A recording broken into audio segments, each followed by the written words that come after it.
Hello, everyone. My name is Michelle Atkins, and I'm the school social worker at San Marcos High School. We have developed this video series to support our families during the pandemic and virtual learning, with the hopes of providing some tools to manage the stress and challenges of this unique time. Within this video, an SMUSD parent and staff will share their experiences, and U-School will share some ideas about how to manage stress through humor. Located in the description section on our SMUSD Parent Engagement YouTube channel, you can find additional information and ideas. Thank you for watching, and please take care. Hello everybody, my name is Laura Perez and I'm a counselor at San Marcos High School. I'm also a parent to 4 students in this district that range from elementary, middle school, and all the way to high school. So when I am telling you today that parenting during this pandemic has been tough, I really mean it. Between juggling that work-life balance, distance learning, many times I've felt like I am just burning out while my kids need more and more and more support. And so some things that have really helped us to get through this period of time are establishing and sticking to routines, using school resources when we've needed them, making time for physical activity throughout the day, whether that is, getting up for a 5-minute walk during lunch or just wiggling and dancing it out at the end of the day.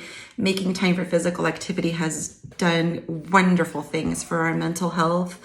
And also just taking breaks. Sometimes our kids need a break. Sometimes we need a break. When the Zooms aren't working, when the internet is being slow and, the classes aren't loading up. That can be really frustrating, but instead of staying stuck in the moment, we just turn things off sometimes and give ourselves a minute, and then we'll come back to it when we're feeling a little bit better and that we can handle it. Sometimes we just have to laugh at what's going on, right? It's crazy, and rather than focusing on the negative, sometimes we just laugh about everything that we're going through and just give ourselves a lot of grace and a lot of love. We're all in this together. Times are tough, but we're getting through. And honestly, we are so much more resilient, and our students are so much more resilient than we think. And so I just encourage you, if you haven't been using any of these tips and tricks, to try to put some in action, and to keep moving forward. We've got this. Take care, everyone. My grandfather had many famous phrases and sayings, and one of them was, "You've got to laugh at life." And it's a phrase that I've been thinking about a lot over the past few months, because there's different responses that we can have. And actually, the way we respond to the world is a choice.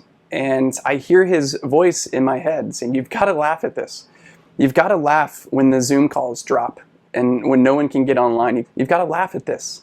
And I don't know if that would be helpful for you, but as your family is going through stressful moments, as your kids are watching you respond to anxiety and stress and feeling overwhelmed, they're watching your reaction, and my kids are watching mine.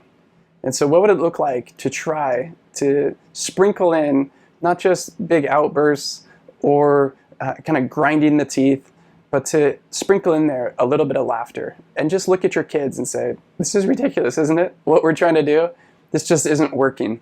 And let's just laugh for a minute about how absurd this is." So try a little laughter in your house today and see if you can shift the environment, shift the temperature, shift the culture to say, this is just life and it's happening to us, and we're trying to respond as best as we can.